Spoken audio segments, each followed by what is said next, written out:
வணக்கம். புதுவை காமன் கலையரங்கில் மகளிர் மற்றும் குழந்தைகள் மேம்பாட்டுத்துறை சார்பில் நடந்த குழந்தைகள் தின விழாவில் ஆளுநர் வீரேந்திர கட்டாரியா பங்கேற்று விழாவினை துவக்கி வைத்து சிறப்புரையாற்றினார். ஆண்டுதோறும் புதுவையில் மத்திய அரசின் அறிவுறுத்தலின்படி நவம்பர் 14ஆம் நாள் முன்னாள் பாரத பிரதமர் பண்டித ஜவஹர்லால் நேருவின் பிறந்தநாள் அன்று வாத்சல்ய மேளா என்ற பெயரில் குழந்தைகள் தின விழா துவங்கப்பட்டு நவம்பர் 19ஆம் தேதி முன்னாள் பாரத பிரதமர் இந்திரா காந்தியின் பிறந்தநாள் வரை ஒரு வார காலம் கொண்டாடப்பட்டு வருகிறது. அதன்படி இந்த ஆண்டும் ஆரோக்கிய பெண் குழந்தை ஆரோக்கியமான பாரதம் என்ற மைய கருத்துடன் கொண்டாடப்படுகிறது. புதுவை அரசு மகளிர் மற்றும் குழந்தைகள் மேம்பாட்டுத்துறை சார்பில் கம்பன் கலையரங்கில் நடந்த குழந்தைகள் தின விழாவில் சிறப்பு விருந்தினராக துணைநிலை ஆளுநர் வீரேந்திர கட்டாரியா கலந்து கொண்டு விழாவினை துவக்கி வைத்து சிறப்புரையாற்றுகையில், குழந்தைகள்தான் நாட்டின் எதிர்கால மூலதனமாக இருப்பவர்கள். ஆகையால் குழந்தைகளின் உரிமைகள் வளர்ச்சிக்கு அதிக முக்கியத்துவம் தரப்பட வேண்டும். எனவே குழந்தைகள் உரிமை பாதுகாப்பு ஆணையம் விரைவில் உருவாக்கப்படும் என்றும், பெண்களுக்கு எதிரான கொடுமைகளை கட்டுப்படுத்த சட்டங்கள் இருந்தாலும் இன்னும் கடுமையான சட்டங்கள் கொண்டுவரப்பட வேண்டும். அந்த சட்டங்களை அமல்படுத்த தயங்கக்கூடாது என்று பேசினார். தொடர்ந்து முதல்வர் ரங்கசாமி விழாவிற்கு தலைமையேற்று குழந்தைகளுக்கு பரிசுகள் வழங்கி பாராட்டி பேசுகையில், புதுவை அரசு குழந்தைகளின் நலனில் அக்கறையுடன் செயல்பட்டு வருகிறது. குழந்தைகளுக்குரிய உரிமைகள் பாதுகாக்கப்பட வேண்டும். குழந்தைகள் நல்ல வளர்ச்சி பெற்றால்தான் நல்ல நிலைக்கு வர முடியும் என்று கூறினார். மேலும் புதுவை அரசு நெருக்கடியான நிலையிலும் சில திட்டங்களை செயல்படுத்தி வருவதாகவும், மத்திய அரசின் உத்தரவால் தான் முதியோர் ஓய்வூதியம் வங்கிகளில் வழங்கப்பட்டு வருவதாகவும், இதில் முதியோர்களுக்கு சிரமம் ஏற்படுவதால் மீண்டும் அங்கன்வாடிகளின் மூலம் வழங்க நடவடிக்கை எடுக்கப்பட்டுள்ளது என்று பேசினார். விழாவில் அமைச்சர் ராஜவேலு சிறப்புரையாற்றிட, அதனைத் தொடர்ந்து தலைமைச் செயலர் சேட்டன் பிஷாங்கி, அரசு மருத்துவமனை நல மருத்துவர் எடித்வி ஜாஸ்மின் ஆகியோர் வாழ்த்துரை வழங்கிய விழாவில்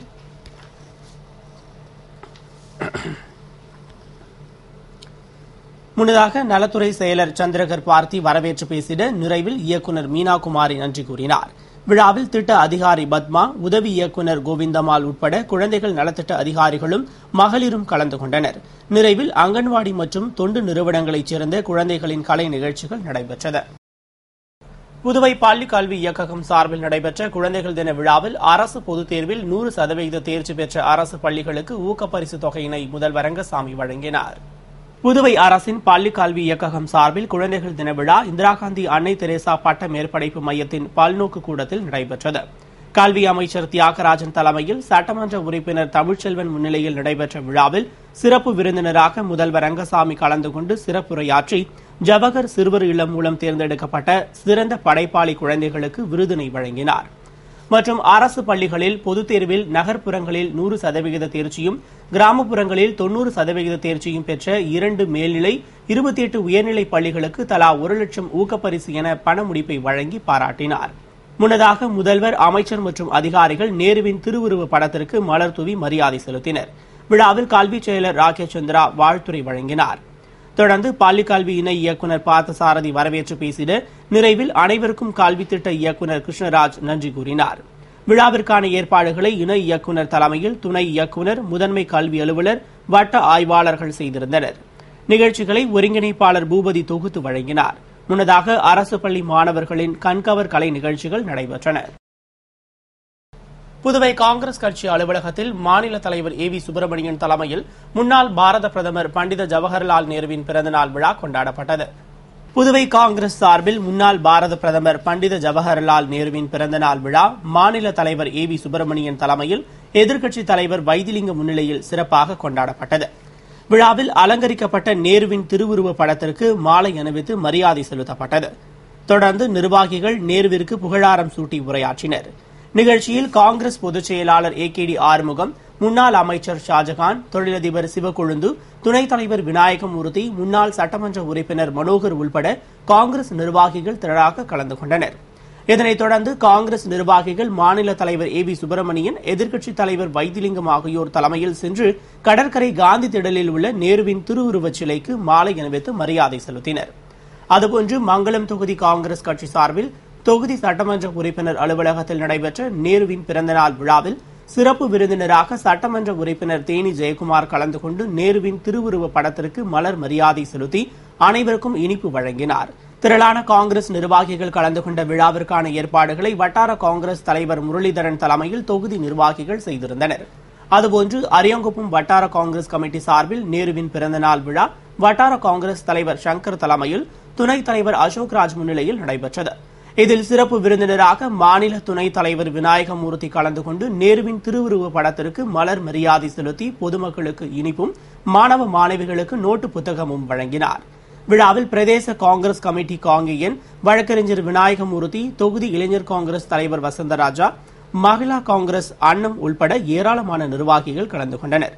அதேபோன்று இளைஞர் காங்கிரஸ் சார்பில் தொகுதி தலைவர் வசந்தராஜ் தலைமையில் நடந்த நேரு பிறந்தநாள் விழாவில் ஏராளமான நிர்வாகிகள் பங்கேற்று நேருவின் திருவுருவ படத்திற்கு மரியாதை செலுத்தி பொதுமக்களுக்கு இனிப்பு வழங்கினர். கடந்த 3 நாட்களாக வீட்டிற்கு செல்ல வழி தெரியாமல் தவித்து வந்த வயது முதிர்ந்த மூதாட்டி ஒருவர் நமது ஏஜேகே செய்தியின் பலனாக அவரது மகளிடம் பத்திரமாக ஒப்படைக்கப்பட்டார். சுமார் 70-75 வயது மதிக்கத்தக்க மூதாட்டி ஒருவர் வீட்டிற்கு செல்ல வழி தெரியாமல் ஏற்கனவே 2 நாட்கள் பரிதவித்து திரிந்த நிலையில் நேற்று 13ஆம் தேதி புதன்கிழமை முன்னாள் நகரமன்ற துணைத் தலைவர் திரு ஜான்குமார் இல்லத்தில் தஞ்சமடைந்தார். சாந்தி என்ற தனது பெயரும் கலையரசு என்ற தனது மகள் பெயர் மட்டுமே தெரிந்த அந்த மூதாட்டியின் நிலை அறிந்து நமது ஏஜேகே நிர்வாகம் செய்தி வெளியிட்டதன் பலனாக பூமியான்பேட்டையில் வசிக்கும் அந்த மூதாட்டியின் மகள் கலையரசி உடனடியாக நேரில் வந்து திரு ஜான்குமார் அவர்களின் பாதுகாப்பில் இருந்த தனது தாயார் சாந்தியை மீட்டுக் கொண்டதோடு தாயாரை மீட்டு பாதுகாப்பு அளித்தமைக்காக நன்றி தெரிவித்துக் கொண்டார். மேலும் மூதாட்டி சென்னையில் உள்ள தனது மகன் வேலு வீட்டிற்கு சென்றிருந்ததும் முதியோர் உதவித்தொகை பெறுவதற்காக மூதாட்டியை தனியாக பேருந்தில் ஏற்றி அனுப்பியதோடு மூதாட்டியின் மகளுக்கும் தகவல் சொல்லாததே விவரமறியாத மூதாட்டியின் பரிதவிப்பிற்கு காரணம் என்பது அப்போது தெரியவந்தது. இதுகுறித்து ஜான்குமார் அறக்கட்டளை நிறுவனர், ஏஜேகே ரீனா டிஜிட்டல் நெட்வொர்க் நிறுவனர் மற்றும் முன்னாள் நகரமன்ற துணைத் தலைவருமான திரு ஜான்குமார் கூறுகையில், 70 வயதை கடந்த முதியோர் குழந்தைக்கு சமமானவர் என்றும் சுயநினைவு குறைந்த நிலையில் உள்ள அவர்களை முழு சுய நினைவுடன் இருக்கும் பிள்ளைகள் தங்கள் குழந்தைகளைப் போல் பாவித்து அரவணைக்க வேண்டும் என்று கேட்டுக்கொண்ட அவர், தனது குழந்தையை காணாவிட்டால் பதறும் பெற்றோர் குழந்தையை போன்ற தங்களது பெற்றோரும் காணாவிட்டால் அவர்களது நிலையை சிந்தித்து அவர்களை மீட்க துரித முயற்சி மேற்கொள்ளுமாறும் கேட்டுக் கொண்டார். மேலும் தொலைந்து போகும் வயது முதிர்ந்த பெற்றோரை தேடும் முதல் முயற்சியாக அருகில் உள்ள காவல் நிலையங்களில் புகார் அளிக்குமாறு அறிவுறுத்திய திரு ஜான்குமார், தற்போது மீட்கப்பட்ட மூதாட்டி சாந்தி குறித்து எந்த காவல் நிலையத்திலும் புகார் பதிவு செய்யப்படாத நிலையில் அதிர்ஷ்டவசமாக நமது ஏஜேகே செய்தியின் உதவியால் மீட்கப்பட்டுள்ளதாகவும், இருப்பினும் கடந்த 3 நாட்களாக தாம் எங்கு இருக்கிறோம் என்று அறியாமல் தவித்த அந்த வயது முதிர்ந்த குழந்தையின் நிலை மிகவும் வேதனைக்குரியது. தான் பெற்ற குழந்தையை தன் சிந்தனை குழந்தையாக மாறும் வரை அரவணைக்கும் வயது முதிர்ந்த பெற்றோரின் தியாகத்தை மறவாது மதித்து என்றும் தங்களுடன் அரவணைத்துக் கொள்ளுமாறு அன்புடன் கேட்டுக் கொள்வதாகவும் கூறினார். புதுவை பாட்டாளி மக்கள் கட்சியின் பாராளுமன்ற தேர்தல் களப்பணி தொடர்பான கதிர்காமம் தொகுதி கலந்தாய்வு கூட்டத்தில் மாநில செயலாளர் அனந்தராமன் பங்கேற்று சிறப்புரையாற்றினார். புதுவை பாராளுமன்ற தேர்தல் களப்பணி தொடர்பான பாட்டாளி மக்கள் கட்சி கதிர்காமம் தொகுதியின் கலந்தாய்வு கூட்டம் தொகுதி தலைவர் கிருஷ்ணமூர்த்தி தலைமையிலும் தொகுதி நிர்வாகிகள் முன்னிலையிலும் நடைபெற்றது. கூட்டத்தில் சிறப்பு விருந்தினராக மாநில செயலாளரும் பாராளுமன்ற தேர்தல் வேட்பாளருமான அனந்தராமன் கலந்து கொண்டு சிறப்புரையாற்றினார். மாநில பொறுப்பாளர்கள் மதியழகன், வேணுகோபால், தங்க அறிவழகன் மற்றும் பலர் கலந்து கொண்ட கூட்டத்தில் இலங்கையில் நடைபெறும் காமன்வெல்த் மாநாட்டில் இந்தியா சார்பில் வெளியுறவுத்துறை அமைச்சர் சல்மான் குர்ஷித் கலந்து கொள்வதை கண்டித்தும், பாராளுமன்ற தேர்தலில் அனந்தராமன் அவர்களை வெற்றி பெறச் செய்ய அயராது பாடுபட்டு அனைவரும் உழைத்திட வேண்டும் என்றும், ஐநா சபையில் பங்கேற்று இலங்கை தமிழர் நலனுக்காக குரல் கொடுத்த அனந்தராமன், அருள் ஆகியோருக்கு நன்றி தெரிவித்தும் தீர்மானம் நிறைவேற்றப்பட்டது. அதுபோன்று மங்களம் தொகுதிக்குட்பட்ட ஆரியபாளையத்தில் நடைபெற்ற பாராளுமன்ற தேர்தல் தொடர்பான பாட்டாளி மக்கள் கட்சி இளைஞர்கள் கலந்தாய்வு கூட்டத்தில் முன்னாள் சட்டமன்ற உறுப்பினரும் பாராளுமன்ற தேர்தல் வேட்பாளருமான அனந்தராமன் சிறப்புரையாற்றினார். கூட்டத்தில் மாநில செயலாளர் மதியழகன், தங்க அறிவழகன், இளைஞரணி தலைவர் திருமலை மற்றும் தொகுதி நிர்வாகிகள் கலந்து கொண்டனர். புதுவை திம்மநாயக்கன் பாளையம் அரசு நடுநிலைப் பள்ளியில் நடைபெற்ற அறிவியல் கண்காட்சி நிறைவு விழாவில் ஒலிம்பிக் சங்க துணைத் தலைவர் ஏம்பலம் செல்வம் பங்கேற்று பரிசுகள் வழங்கி பாராட்டினார். புதுவை திம்மநாயக்கன் பாளையம் அரசு நடுநிலைப் பள்ளியில் கடந்த 11ஆம் தேதி அறிவியல் கண்காட்சி நடத்தப்பட்டு அதற்கான நிறைவு விழா தலைமை ஆசிரியர் தனசேகரன் தலைமையில் நடைபெற்றது. விழாவில் சிறப்பு விருந்தினராக ஒலிம்பிக் சங்க மாநில துணைத் தலைவர் ஏம்பலம் செல்வம் பங்கேற்று கண்காட்சியை பார்வையிட்டு 90க்கும் மேற்பட்ட மாணவர் படைப்புகளில் சிறந்த படைப்புகளை தேர்ந்தெடுத்து பரிசுகள் வழங்கி பாராட்டினார். விழாவில் ஆசிரிய பெருமக்கள் மற்றும் மாணவர்கள் கலந்து கொண்டனர். புதுவை சுகாதாரத்துறை மற்றும் ஜிப்மர் மருத்துவமனை சார்பில் நடைபெற்ற சர்க்கரை நோய் விழிப்புணர்வு நடைபயணத்தை இயக்குநர் டாக்டர் ராமன் துவக்கி வைத்தார். உலகம் முழுவதும் நவம்பர் மாதம் 14ஆம் நாள் சர்வதேச நீரிழிவு கூட்டமைப்பு சார்பில் உலக நீரிழிவு நோய் தினம் கடைபிடிக்கப்படுகிறது. 160 நாடுகளைச் சேர்ந்த 200க்கும் மேற்பட்ட உறுப்பினர்கள் சங்கங்கள் கொண்ட சர்வதேச நீரிழிவு கூட்டமைப்பு சார்பில் ஆண்டுதோறும் நீரிழிவு நோய் தினத்தன்று முக்கிய மையக்கருத்து கடைபிடிக்கப்படுகிறது. அதன்படி இந்த ஆண்டு முக்கிய மையக்கருத்துடன் உலகம் முழுவதும் சர்க்கரை நோய் தினத்தை முன்னிட்டு பொதுமக்களுக்கு விழிப்புணர்வு ஏற்படுத்தப்பட்டு வருகிறது. அதுபோன்று புதுவையில் ஜிப்மர் மருத்துவமனை மற்றும் அரசு சுகாதாரத்துறை சார்பில் நீரிழிவு நோய் குறித்த விழிப்புணர்வை ஏற்படுத்த கடற்கரையில் விழிப்புணர்வு நடைபயணம் நடைபெற்றது.